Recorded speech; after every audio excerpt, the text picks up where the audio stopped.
Well, I have a question here. Have you guys ever had a kid pick up your cell phone and start taking pictures? Raise your hand. If you're a parent, it must have happened. If you're a grandparent, it must have happened at some point. And then you find your phone eventually and you go back and you find 800 pictures of whatever child picked up your phone, and it's like pictures up their nostrils, or maybe, possibly, it's an unflattering picture of you that you knew or didn't know was being taken. And the funny thing about those pictures is that kids' hands are all over the screen, right? Some of you are like, my kid doesn't do that. My husband does that, right? But your kid will get a phone and their hands are all over the screen, and you never really know what they're going to click, and you never know what the camera will end up focusing on. So you might end up looking at these pictures, and it's like, what is really the focal point of the picture, or supposed to be the focal point of the picture, is actually blurred out, and some tree is highlighted in the background, some random object is in full focus. To be honest with you, this is what happens whenever my mother tries to take a picture with her iPhone. And the funny thing is, my mom closely tracks our sermons here, so she will listen to this sometime this week, and I'm looking forward to the phone call that I will get shortly thereafter. But my mom will open up her phone, and she'll be tapping all over the place, zooming in and out, doing all of these types of things. You've all seen this, right? You've seen this, right? It's kind of you get the phone, you're holding it out, there's a squint. For my mother, and maybe for the person you're thinking of, there's some clanging bracelet, right? And they're kind of doing all types of things. And hey, listen, if you're guilty of this, I love my mother and I love you, right? This isn't an indictment at all, but we know. So all of this is an effort just to bring into focus whomever or whatever my mom is trying to take a picture of. So today in our text, we're quickly approaching the death of Jesus, and we're quickly approaching the wrap of this eyewitness account of Jesus' life, of his death, of his resurrection, and of his ascension. And throughout this account, we have seen Mark go from highlight to highlight of Jesus' life. That's sort of what Mark's account is. It's a bit of a highlight reel. It's a bit of a high-speed pursuit of Jesus' life. And what happens then is Mark slows way down at the end of Jesus' life during his last week. And he slows down for a reason, because he wants us to slow down with him. And he wants us to pay attention. And what Mark does in our passage today is rather intriguing. Rather than putting Jesus fully in focus, just for a moment, he removes Jesus from focus. And don't get me wrong, Jesus is still very much in the picture. He's in the center of the picture. But instead of Jesus being in focus, he shows us all of the people around him who want him dead. The stark difference between those who follow Jesus and those who don't follow Jesus or reject Jesus has been a theme throughout the Gospel of Mark. We've seen this time and time and time again. But what Mark is doing here, like a camera lens, although Jesus is very much in the picture, he's bringing everyone around Jesus into focus so that we might see them a bit more clearly at this moment. Mark isn't some kid with an iPhone haphazardly focusing on things that don't matter. He's helping us to see this picture of Jesus on his way to the cross more fully. He's helping us to see it more clearly, more accurately. Those who reject him are in full view. So here's our plan for today. We are going to sift through that text that Babette just so kindly read to us. We're going to work through it. We're going to talk about what it is. We're going to try to see it more clearly. And then we're going to pull from that text the groups of people that reject Jesus in the text that we're seeing more clearly through it. And then at the end, we're going to finish up our time with naming some of the realities that exist in the midst of the severe multitude of rejection that Jesus is facing. Does that sound good? Sweet. If you didn't shake your head yes, I'll tell you what I did the first service. If it's not good, I don't know what to do at this point in time, but just continue. All right, so let's go ahead and do that. I'm going to reread to us the first 5 verses of our text today. So Mark 15, 1 through 5. Let me read that to us. As soon as it was morning, the chief priests held a consultation with the elders and scribes and the whole council. And they bound Jesus and led him away and delivered him over to Pilate. And Pilate asked him, "Are you the king of the Jews?" And he answered him, "You have said so." And the chief priests accused him of many things. And Pilate asked him, "Have you no answer to make?" See how many charges they bring against you? But Jesus made no further answer, so that Pilate was amazed. So right off the bat here in our passage, we see Jesus delivered over to Pilate by the Jewish religious leaders. This is the Sanhedrin Council, right? It's kind of the top dogs of the Jewish religious establishment, and they all agree they want Jesus gone. If you've been following through this series time and time again, the religious leaders want Jesus dead. They don't want him to have power. They want him to be killed. And the trial that they had in Caiaphas' courtyard, that he was the high priest, Hunter preached about that last week, was not an official trial of the Roman government, but instead it was a precursor to what is happening right now. The Jewish council didn't have the power to do what they wanted to. The Jewish council didn't have the power to execute Jesus, but they knew this, and they were savvy enough to realize that they needed to build a case in order to present Jesus to Rome so that Rome would be the ones to kill Jesus. And the Roman representative that they needed to appeal to was some third-rate governor who oversaw the region of Judea, and his name was Pontius Pilate. Pilate happened to be in town because of a festival. The festival of Passover that we've heard about over the past few weeks was happening, and this festival actually quadruples the number of people that are in Jerusalem. So he was in town to keep the peace in the midst of the population growing exponentially. And the Jewish council served at Pilate's mercy. After all, Pilate held the authority of Caesar. Now, if we zoom in a little bit to Pilate, Pilate's just not a nice dude. He's not somebody, you walk into a coffee shop and you pass him and you say, hey, he's probably not going to say hey back. He's a little bit stiff. History tells us that he was naturally inflexible. He was relentless. He didn't stand for dissent. He didn't stand for confrontation. He was certainly not a fan of any type of religious fanaticism, so he really hated the Jews. He didn't like them one bit. He didn't like anybody who got in the way of Rome's honor or Rome's plans or his honor or his plans for that matter. So, knowing that, the Jewish council binds Jesus. They bring him to Pilate, and the text tells us that they accuse him of many things. And this is no surprise to Jesus. He said that it would happen back in Mark 10. He knew this was coming. To be delivered over to Pilate is to be delivered over to Roman custody, which is also to be delivered over to the Gentiles, which in Jewish culture is a sign of being under the judgment of God and outside of God's presence. So this is just a stepping stone towards what is to come. Jesus isn't just facing a physical suffering and not just a physical death, but Jesus is facing death as a sin bearer at the hand of the Gentiles. He's going to experience the full weight of God's wrath, even though he deserves none of it because he's perfect. He's sinless. So Pilate gets Jesus in front of his accusers and he asks him this question. He says, "Are you the king of the Jews?" And you can imagine the crowd sort of hushing and the crowd kind of tuning in because the Jewish religious leaders have worked really hard for this moment. So now Jesus is in front of them with Pilate and he asks the question, "Are you the king of the Jews?" And even the question is revealing. It's important to realize that the accusations against Jesus have evolved. They've evolved from blasphemy now to treason. Previous to this, during the Jewish council's trial, the Jews asked Jesus a question similar to Pilate. But it was this: "Are you Christ, Son of the Blessed?" Essentially, they're asking him, do you think that you're God? And Jesus responds in this trial. He talked about it last week. He says in Mark 14:62, "I am."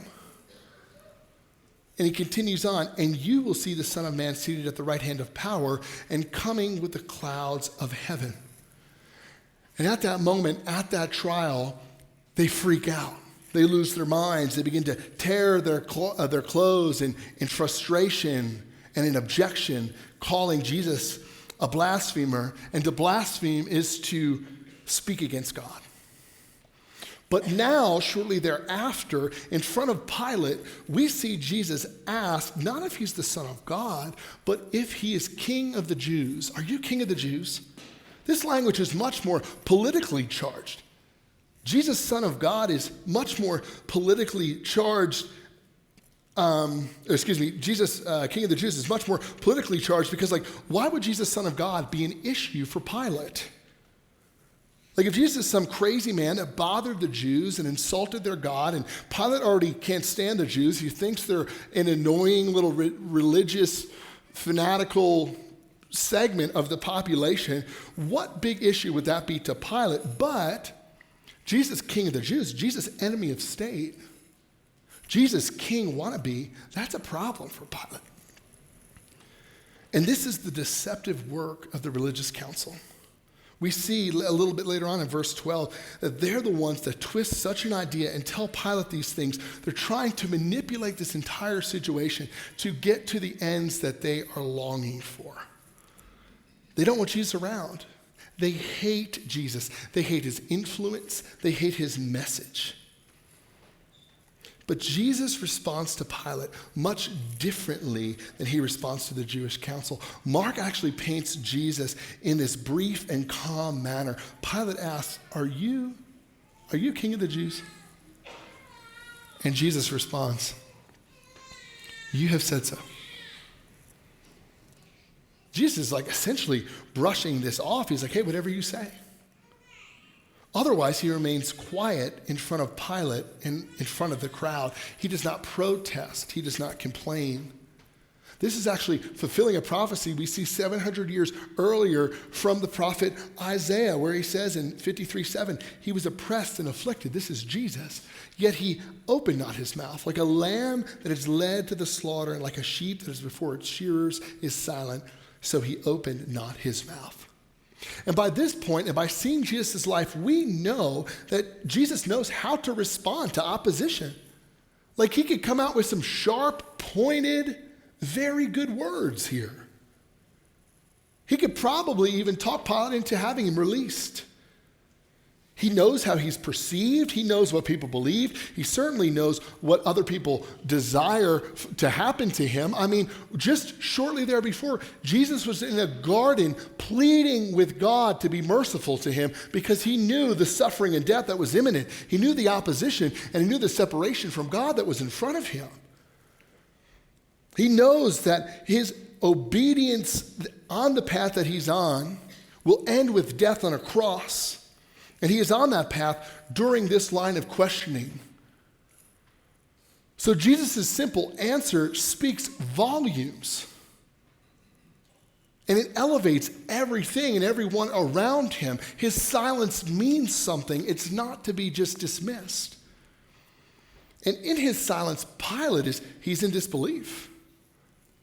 He actually presses Jesus. He says, do you have a response to all the stuff they're saying about you? The religious leaders keep just bashing Jesus and throwing accusations at him. And Jesus has said his 4 words, and he stands there silently.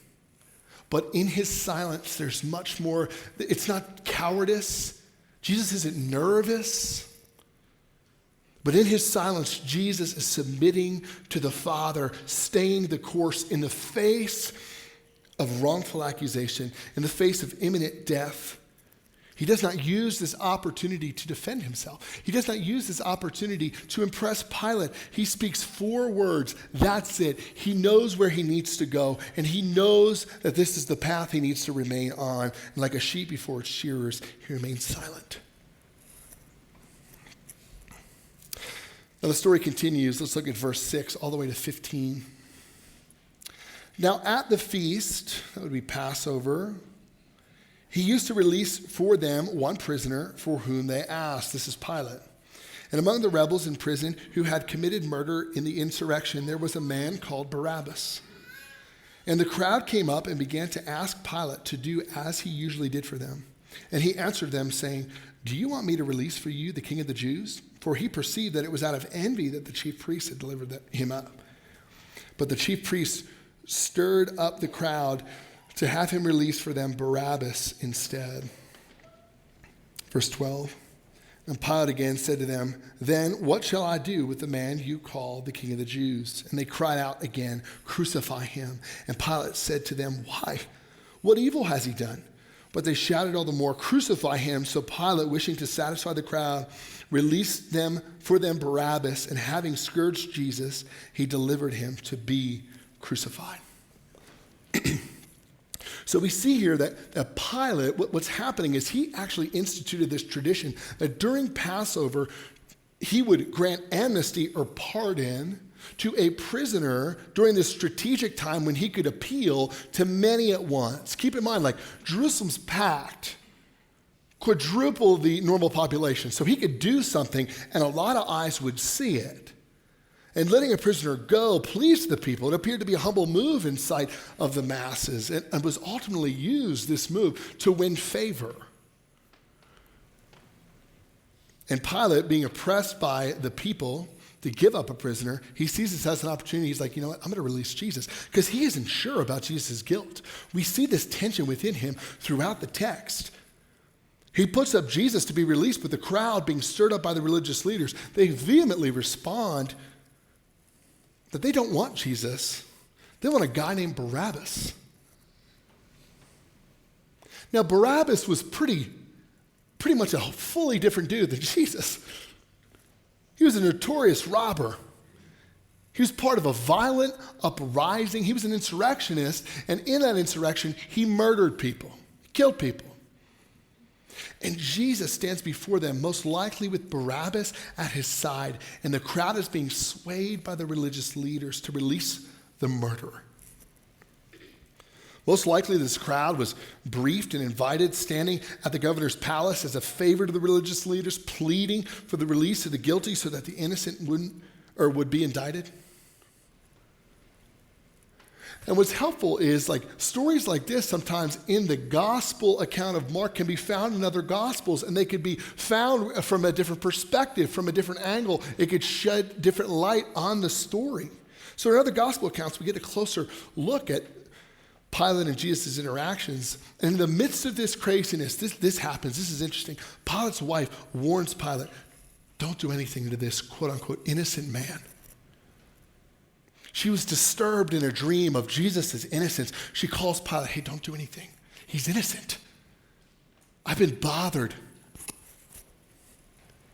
Like, this is sitting with me. It's not a dream she forgot about quickly. It's a dream that resonated with her. And we see in John's account that Pilate takes Jesus inside of his house and he presses him. Pilate, in his tension, he's unsure. He's like, hey, why aren't you defending yourself? Do you hear what they are saying about you? Look at John 18:37-38. It'll be on the screen. Pilate said to him, so you are a king? Jesus answered, you say that I am a king. For this purpose I was born, and for this purpose I have come into the world, to bear witness to the truth. Everyone who is of the truth listens to my voice. And Pilate said to him, get this, his question, what is truth? Now, some people paint that in like this sarcastic, oh yeah, well, what is truth, Jesus? Some arrogant, sarcastic comment that Pilate would have made. But if we settle into the tension that Pilate seems to be feeling, this question cannot be anything other than somber and genuine. He's seeing this innocent man just stay the course, and he's like, what is truth? He's at odds with the crowd, but he caves to the crowd, wishing to satisfy them and to gain influence even in his tension. Remember, like, Pilate knows what he's doing. The picture I painted of him earlier of, like, he is a vicious man because he can be, because he works for Rome, and he's strategic. He knows what he's doing. He has a short fuse, and he's interested in what is best for him and for Rome. So he hands Jesus over. And Matthew's account tells us that he actually, in handing Jesus over, he excludes himself from the decision. Like, he actually has a basin of water come out. He washes his hands. And the reason he does that is because he perceives that the religious leaders that are trying to throw Jesus to the cross are envious of him. They're jealous of him. He could sniff it out. Like, you ever see somebody in life who is clearly sort of jealous of another person and they wear it on their sleeve? It's awkward. Like, Pilate's in this tension of like, these people are screaming for his death and they want to be him. They want to have his influence and his power, and they don't like who he is. They want to be Jesus themselves. They want him dead because they're envious. So Pilate sees it, and he washes his hands like that's actually going to help his passivity, and he bows to the petulant children, whining for what they want, not engaging in logic at all. And he says to the crowd, like, are you sure you want to send this innocent man to the cross? And they keep yelling, crucify him. The crowd brushes away Pilate's warning signs. And then Jesus didn't just go straight to the cross. The vicious nature of Roman execution is that he needed to be led to be beaten beforehand. So he was led to be beaten, to be mocked, to be prepped for execution. Crucifixion, interestingly enough, was only used for political rebels. Pilate knows Jesus is not a political rebel. And it's sort of odd for Jewish leaders to be asking for Jesus to be put on a cross, to be crucified, because this is actually against any form of execution that was okay in their culture. Yet this is what happens. Jesus ends up taking the penalty for insurrection. The penalty that Barabbas is now free of, and it begins with a humiliating beating. He wasn't just sent to be beat for kicks and giggles. No. He was sent to be beat so that he would be humiliated in front of people and have to endure the humiliation before he hangs on the cross for hours and dies. And he was whipped with whips made of leather, and sometimes bones or metal would be tied to the edge, and it would pierce through the flesh to expose what was underneath. Sometimes this process in and of itself would kill a man. And it didn't stop there. They put a purple cloak on him, purple signifying royalty. They took the time to fashion a crown made of thorns, and they thrust it into his brow. They saluted him. They laughed, they mocked, and they led him away to be crucified. This is what's happening in these 20 verses that we're talking about today. Jesus is delivered to Pilate. Pilate delivers Jesus over to execution, and he begins to be beaten, and the cross is ahead of him. And if we just take one step away from this story, we can quickly see exactly what I was mentioning at the beginning. We can quickly see the picture begin to illuminate of those who are rejecting Jesus sort of coming to the forefront, giving us a clear picture of Jesus' road to the cross. And although Jesus is still very much in the picture, those who reject him and want him dead are in full view. We see them clearly here. We see different groups of people who reject Jesus for different reasons. And first you have the Jewish religious leaders. They hate Jesus because they envy Jesus. I guess it isn't hard to sniff out their jealousy because Pilate makes it clear that he can tell. They have been trying to get Jesus out of their hair. They aren't happy with his influence. They're intimidated by his power. They aren't interested in genuinely opening their hearts to the possibility that Jesus is actually the Son of God. They want nothing to do with him. So they scheme and they put him in front of Pilate, claiming that he is an enemy of the state. Meanwhile, he is their enemy. The Jewish leaders, they're frustrated at the categories that Jesus is smashing in his teaching.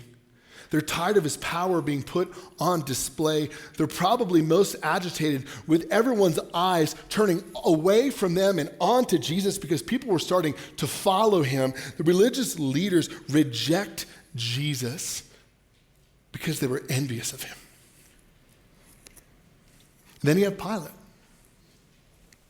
Then you have Pilate, who is an interesting case because historians tell us he's this really uptight, angry ruler, and the very idea of someone that would object to Pilate and would claim that they were possibly some type of king, whether it be true or not, would quickly be seen as treasonous and they'd be put on death row. There wouldn't be much of a trial at all. It's just that simple.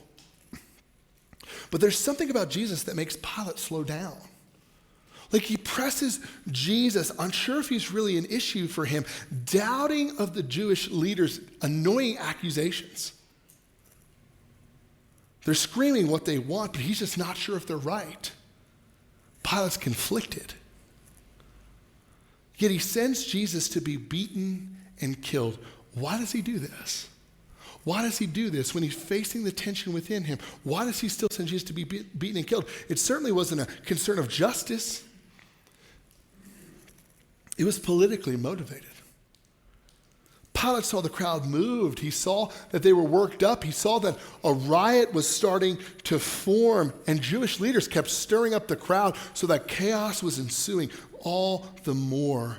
And Pilate saw an opportunity to please the crowd, to gain political influence. His savvy caused him to send the innocent to be killed so that he could take a corrupt step into the kingdom that he was trying to build for himself, using the crowd as pawns, as his pawns, winning their favor at the expense of a sinless Jesus. He appeals to the mob rather than his own conscience.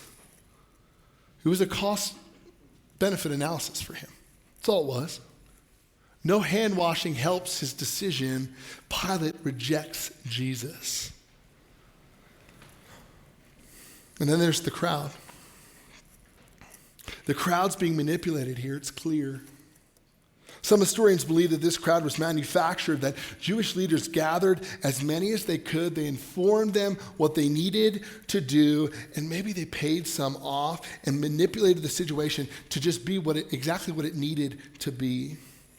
And the crowd, like a herd of cattle, was just driven in one direction, and each one took cues from the one in front of them. Like, I doubt many were thinking for themselves.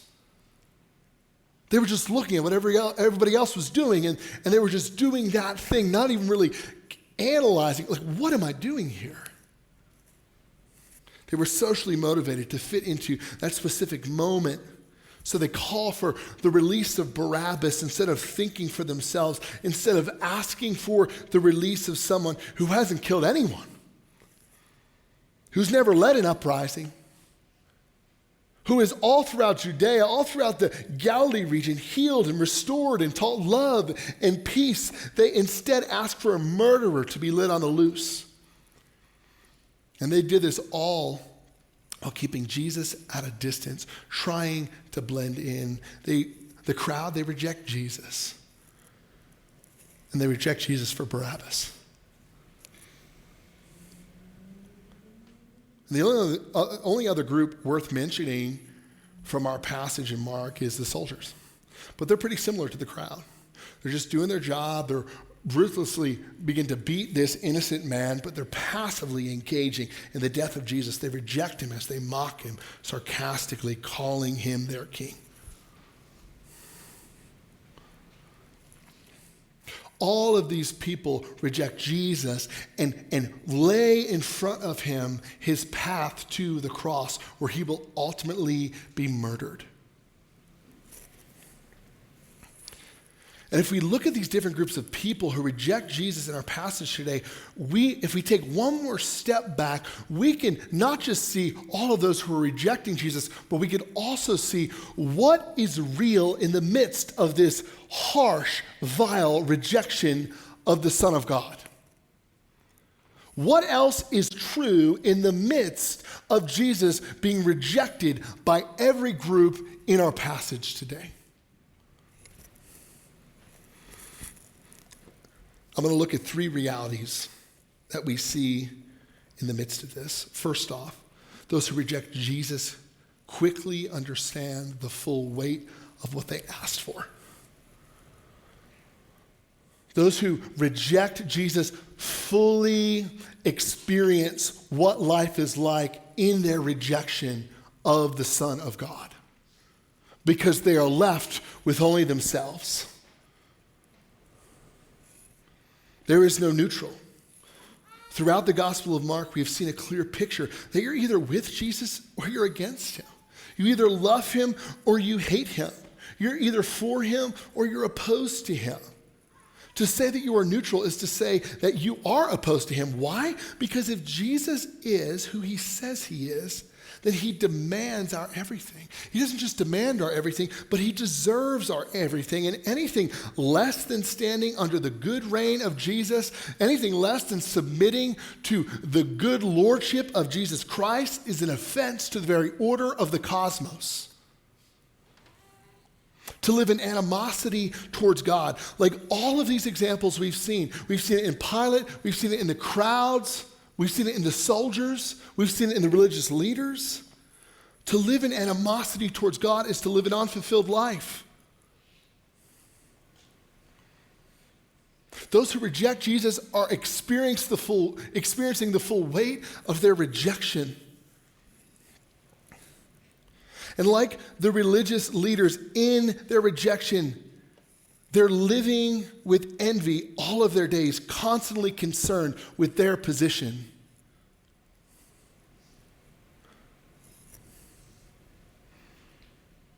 Like Pilate, to reject Jesus is to live with a constant burden to be savvy and strategic and to make the right moves and to put the right people in power so that the world can be eventually what it should be. But if you make a mistake or the right people are in power or the wrong decision is made, then we're in trouble.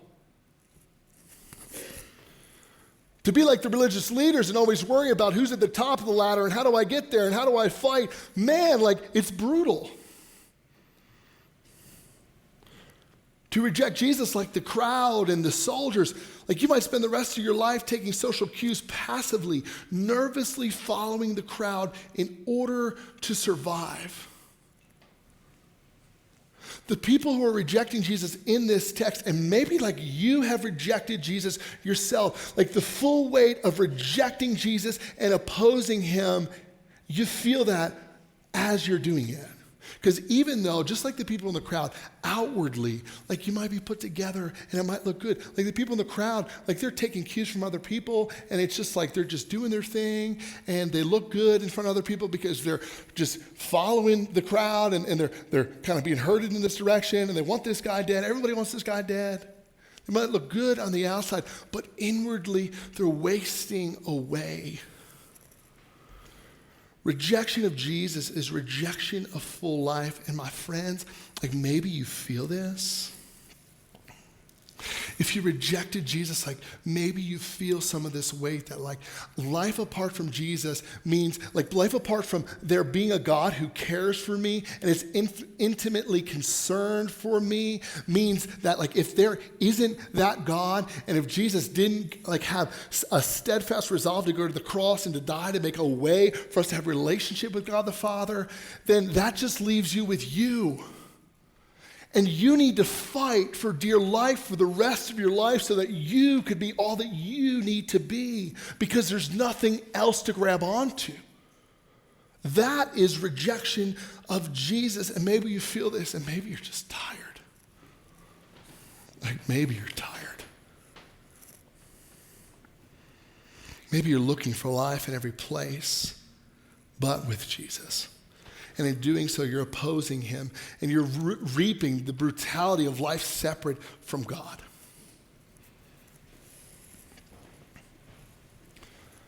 So that's reality number one. Those who reject Jesus experience life apart from Jesus quickly. But let me share reality number two.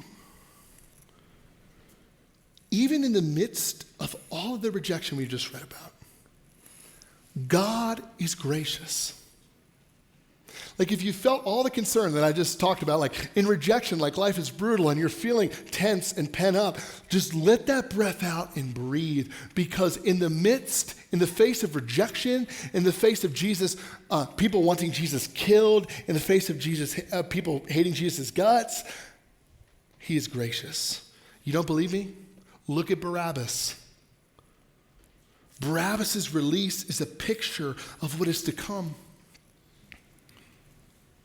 That when Jesus goes to the cross, the guilty are released from judgment that is due them, and the innocent one is judged in their place.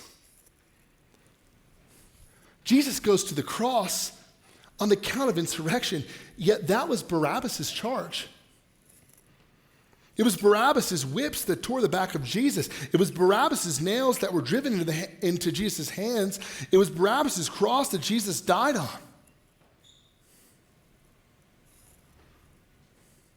Jesus, in his kindness and in his gracious love, takes the place of Barabbas, even in the face of a screaming mob, knowing that his death won't just create an avenue for salvation for Barabbas, but knowing that his death will create an avenue for salvation for every person that's spitting on him, every soldier that drives a nail in his hands, and every person in here that has the same track record as Barabbas. Which is to say, you've messed up once or twice. This is the craziness of Christianity. Like, the realities that we see in this text are, like, rejecting Jesus leads us to really an unfulfilled life. But even in rejection of Jesus, Jesus offers grace. Believer and unbeliever, like, this is for everyone in the room, not just if you're not following Jesus and you've rejected him. Yes, it is for you, but also, believer, we sometimes, in a sense, reject Jesus because we don't believe he's gracious to us. We don't believe that he's this kind. We don't believe that we're worthy of love. And that's where Christianity draws a line in the sand compared to any other religion in the world. Like, a guy named Barabbas can experience the love of God, and so can you.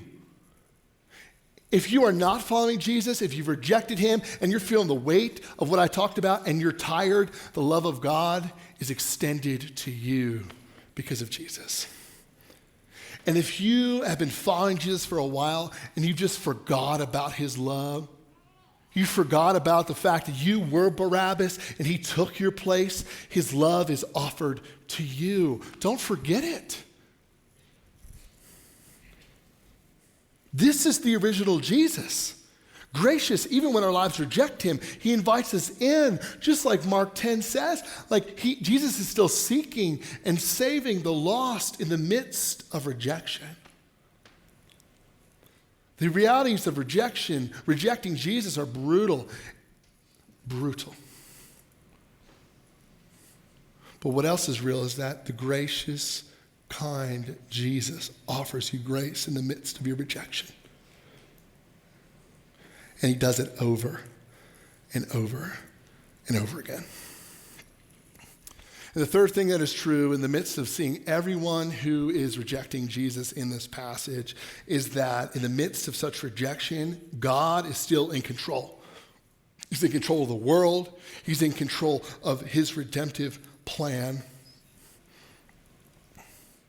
And in the beginning of the Gospel of Mark, we see Jesus' mission clearly. I remember, like, long before we even launched North Metro, long before I wasn't here on Sunday mornings and I was relocated up there, like, I remember us talking so much, and I remember Hunter preaching about the mission of Jesus that he lays out really clearly in the beginning of the Gospel of Mark. And we can see that in chapter 1, verse 14 through 15. Look at it with me.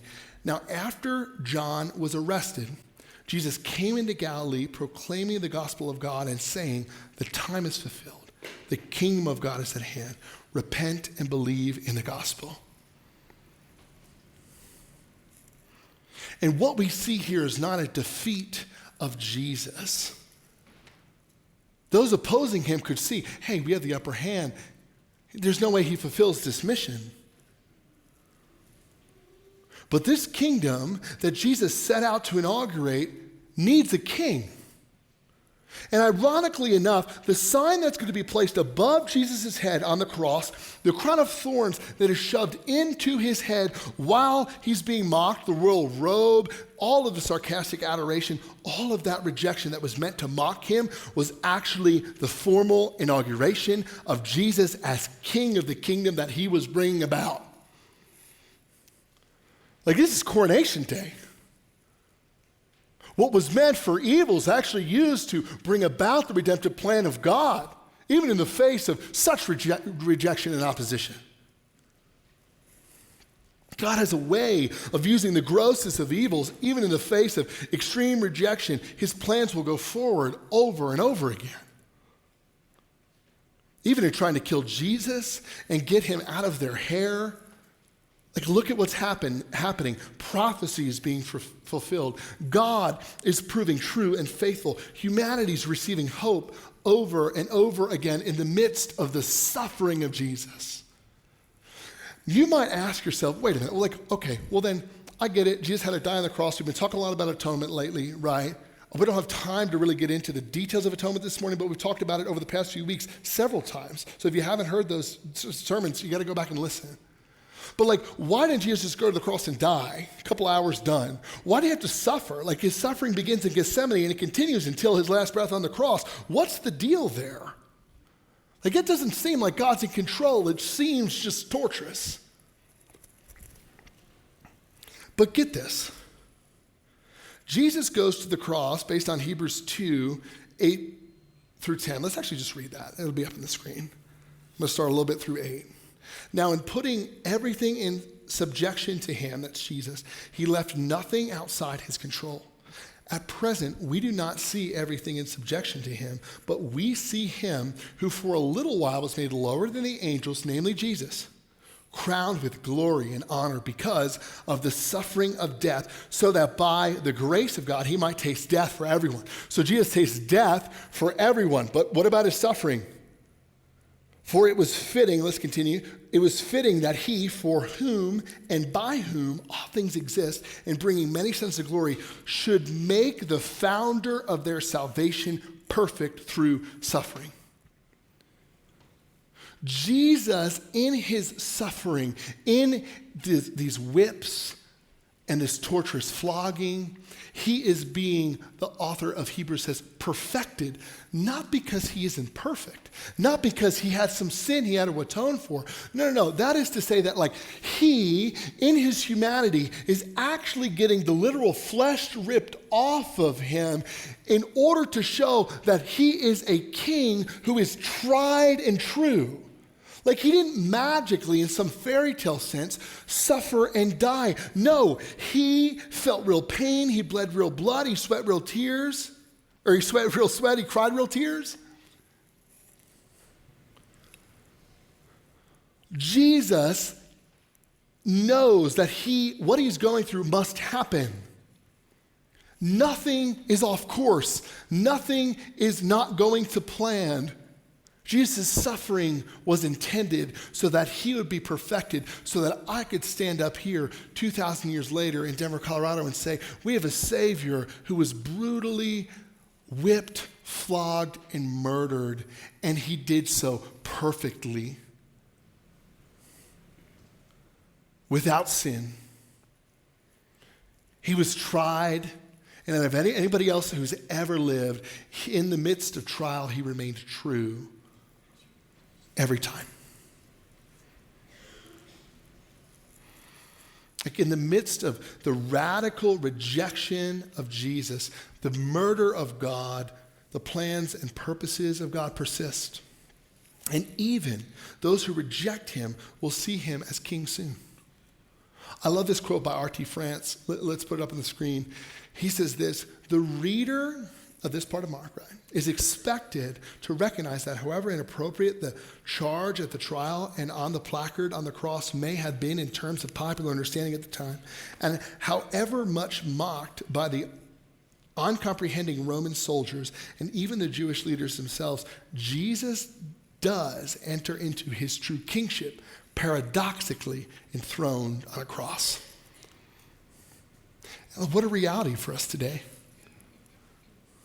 In the midst, in our story of the rejection of God, in the midst of all of this chaos, God's weaving together this redemptive tapestry that will accomplish his ends. And my friends, that hasn't stopped. Our society still rejects Jesus. Maybe you find yourself there today. Or maybe you don't reject Jesus and you're just feeling worn down by the fact that you're sort of the outcast. Well, hear this. In the midst of the rejection of God, in the midst of social and societal chaos, God is weaving together a tapestry that will accomplish his ends, even in the mess that we experience every day. Like even in our mess right here, right where we're at, God is weaving something together that makes sense and that is good and that is for your good and that's for your joy and that's for the glory of God in and around the earth. So yes, like feel the chaos of the day. Like don't ignore it. Be like, oh, God's in control and you're just oblivious to what's going on. No, like we should know what's going on. But as those Jesus went to the cross for, we know that he also rose and he's coming back and he's holding the world in his hands. His purposes will persist. Even when everything seems so grim, his purposes will prevail. So hear this, like as we look at this text, it's kind of rough because it's just like Jesus is rejected and he's brutalized all throughout here. Like what do we make of it? Well, what we make of it is we see the brutal reality of rejection and we realize that in the midst of that, Jesus is gracious. And then in the midst of rejection, Jesus is kind, yesterday and today. And in the midst of rejection, in the midst of a line of questioning, Jesus is measured. He's not losing his mind. In the midst of rejection, Jesus is in control. In the midst of rejection, Jesus' kingdom is still bursting forth. In the midst of rejection, God is still the right choice for humanity.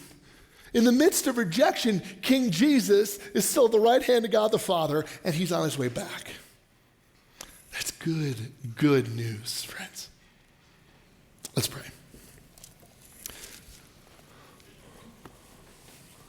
God, I thank you that in the midst of chaos, in the midst of rejection, in the midst of hard days, Lord, you are gracious and kind and good. Lord, would you remind us of that this morning? And Lord, would you bless us as we take time to remember now, to remember your death on the cross that atoned for our sins, to remember what you have done, what you are doing, and what you will do. Lord, bless us now as we come to the table and eat. In Jesus' name, amen.